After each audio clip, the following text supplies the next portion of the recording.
problème, c'est qu'ils ont une mauvaise image d'eux-mêmes. C'est la période de l'adolescence, c'est pas facile. Voilà. Donc l'image, comme ça, là, l'image de soi, elle est difficile. Voilà. Bah, l'image, c'est ce que les autres leur renvoient, si tu veux. Hein. C'est ce qui sort d'eux. Voilà. Bon, c'est.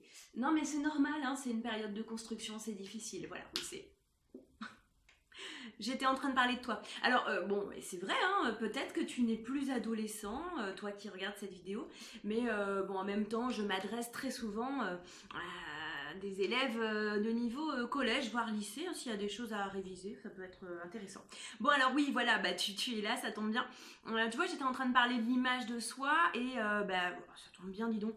Aujourd'hui, je vais t'apprendre à calculer l'image d'un nombre par une fonction. Bon, alors, l'image d'un nombre par une fonction. Je sais que les fonctions, c'est ta bête noire, c'est terrible, tu ne comprends toujours pas ce que c'est. Bon, alors c'est pas grave parce qu'aujourd'hui, je vais t'apprendre un point technique, c'est-à-dire quand on va te demander de faire ça, eh ben, tu appliqueras la méthode hein, tranquillement et tout se passera très bien. Alors bon, grosso modo, qu'est-ce que c'est que l'image d'un nombre par une fonction? Bon, ben, on a dit une fonction, on pourrait l'assimiler à un genre de petite machine voilà, qu'on pourrait appeler f. Cette fonction, elle a une formule à l'intérieur. Et puis, on va faire entrer des choses, tu sais, comme dans une usine un peu. Il y a les produits qui vont entrer et puis on va ressortir autre chose. Moi, par exemple, l'année dernière, j'ai visité une fabrique de pâtes. Et ben, tu vois, là, on a entré la pâte, là, la grande pâte toute lisse comme ça. Et il ressortait des petites pâtes en forme de nœud papillon. C'était trop mignon. Voilà. Et ben, l'usine, qu'est-ce qu'elle fait? Enfin, la machine, la fonction, qu'est-ce qu'elle faisait? Elle transformait une pâte toute lisse en petite pâte en forme de papillon. Voilà. Et bien là, les fonctions mathématiques, elles vont transformer un nombre en un autre nombre. Voilà. Donc, comment est-ce que va se faire cette transformation? Via une formule qu'on va appliquer au nombre. L'image, c'est ça. C'est ce qui ressort de ta fonction. Donc, maintenant, on va rentrer dans le vif du sujet. Quand est-ce qu'on va te demander de calculer l'image d'un nombre par une fonction? Quand on t'aura donné la formule de la fonction. Donc par exemple, on va te dire, voilà, ma fonction, elle est définie par f de x égale, on va dire 3x carré moins 2x plus 7. Voilà, là j'ai fait une fonction complètement au hasard. J'ai imaginé une fonction avec des x carrés, des x et des nombres. En gros, quand un nombre va entrer dans la fonction, on va l'élever au carré, on va le multiplier par 3. Et puis après, on retirera 2 fois le nombre qu'on a entré et on ajoutera 7. Voilà grosso modo ce qui va se passer. Et nous, on va le faire évidemment en détail pour certaines valeurs. Donc ici, quand tu as cette fonction, au départ, on te l'aura toujours définie normalement en te disant soit f qui à x va associer 3x carré moins 2x plus 7. Voilà, ça c'est la définition de ta fonction. Quand on entre x, et bien voilà ce qu'il en ressort. Ici, j'ai donc dit, toutes les images du nombre x, on les trouvera en faisant ce calcul. Bon, alors imaginons, la question est,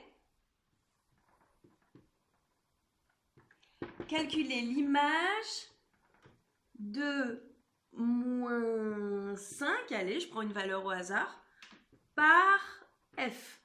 Autrement dit, si j'entre moins 5 dans ma fonction, quand le moins 5 va être absorbé par ma formule, combien est-ce qu'il va ressortir? C'est ça, calculer l'image de moins 5 par la fonction f.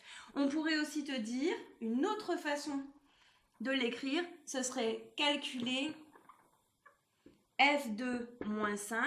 Autrement dit, si j'entre moins 5 à l'intérieur de ma fonction, combien est-ce qu'il va en ressortir? Ça, ces deux énoncés, ça veut dire exactement la même chose. Alors on y va, on va calculer l'image de moins 5 par la fonction f. Pour que ce soit bien clair, je vais enlever la question, et on va le faire juste en dessous. Alors, tu vois cette fonction? Ce que je vais faire, c'est que pour que tu vois bien où est-ce qu'on va entrer le moins 5, on va remplacer les x ici par une écriture d'une différente couleur pour te montrer que c'est ça que l'on va faire varier, c'est ça que l'on va changer quand on te demandera de calculer une image. Donc c'est le x qui est là. Si j'entre x qui vaut moins 5, combien est-ce qu'il va ressortir. Alors j'y vais, on calcule f2 moins 5 et j'écris mon moins 5 en rouge. J'entre moins 5 dans ma fonction. Alors, donc le but c'est de remplacer tous les x que je vais avoir dans ma formule, dans mon expression, pour pouvoir calculer. Alors ici, j'ai le 3. Entre le 3 et le x, il n'y a rien ici, ils sont collés. Ça veut dire que c'est 3 fois x, et ça, il faut absolument que tu le fasses apparaître. 3 fois la valeur de x que je vais protéger, que je mettrai au carré. Quelle valeur on a voulu donner à x cette fois dans mon calcul? On lui donne la valeur moins 5. Donc je remets moins 5 ici. D'accord? C'est 3 fois moins 5 au carré. Ensuite, moins 2. Qu'est-ce qu'il y a entre le 2 et le x que tu ne vois pas? Ils sont collés forcément, c'est un fois, exactement. X vaut moins 5, je le protège avec des parenthèses. Et enfin, plus 7 de la fin de mon expression. Donc ici, qu'est-ce que j'ai fait? J'ai remplacé x par la valeur pour laquelle je veux calculer l'image. Donc x vaut moins 5, je remplace x par moins 5 ici, x par moins 5 toujours ici. Ici, il n'y a pas de x, donc c'est pour ça que j'ai plus 7 tout seul. On continue à l'étape suivante. Étape suivante, qu'est-ce que je vais faire? Je vais calculer cette expression. Alors, attention, petit rappel, quand je calcule la valeur d'une expression, je ne me trompe pas, je commence par appliquer d'abord les puissances, puis ensuite multiplication, division, puis ensuite de gauche à droite dans l'ordre de rencontre du calcul. Donc ici, je t'ai dit d'abord la puissance. Donc je vais faire ça, hein. Je m'offre une étape pour la puissance. 3 fois, alors je dois faire moins 5 au carré. Je te rappelle que quelque chose au carré, ça veut dire, à la puissance 2, ça veut dire que je prends cette chose et je la multiplie par elle-même. Donc ça veut dire que c'est moins 5 fois encore moins 5. Une fois, deux fois. Moins 5 fois moins 5. Moins 5 fois moins 5.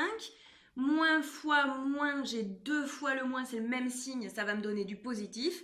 Et 5 fois 5, ça fait 25. Donc moins 5 au carré, ça me donne 25. Ça, c'est ça. Ensuite, j'ai moins 2 fois moins 5. J'ai dit que je m'occupais que de la puissance ici, donc j'y vais tout doucement. Plus 7. Ok, on continue. F2 moins 5. Ah, je vais le faire en bleu. Égal. Alors, ça y est, je vais calculer maintenant mes multiplications. Donc, je te rappelle que la multiplication est prioritaire sur les autres opérations, sauf sur la division, mais ici, j'en ai pas. 3 fois 25. Bon, 3 fois 25, tu es censé un peu le connaître. Ceci dit, on peut le calculer vite fait. 3 fois 5, 15. Je retiens 1. 3 fois 2, 6 et 1, 7. Ça fait bien 75. Ensuite, j'ai mon moins ici. Et je vais faire 2 fois moins 5.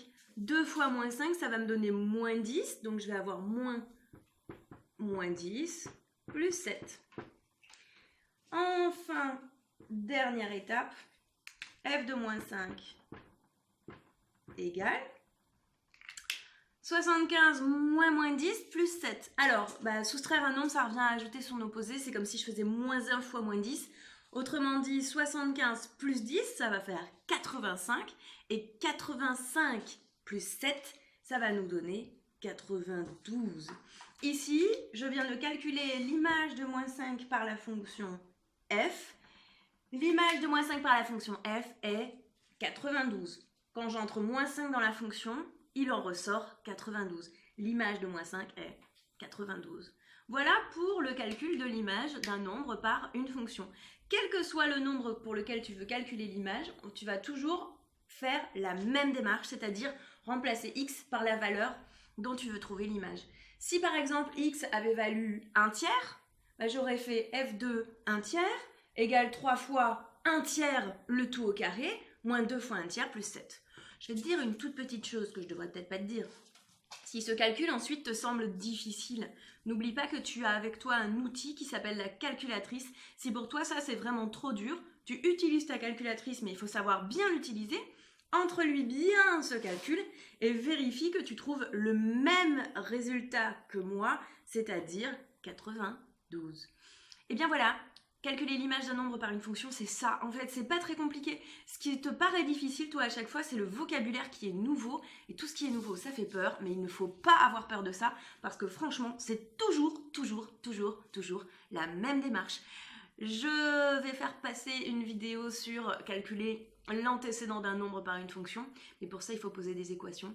Donc, on va d'abord voir comment résoudre une équation du premier degré. Et ensuite, comment calculer un antécédent. Allez, écoute, bon courage. Les fonctions, tu vois, c'est pas si difficile. On va s'en sortir. Yay!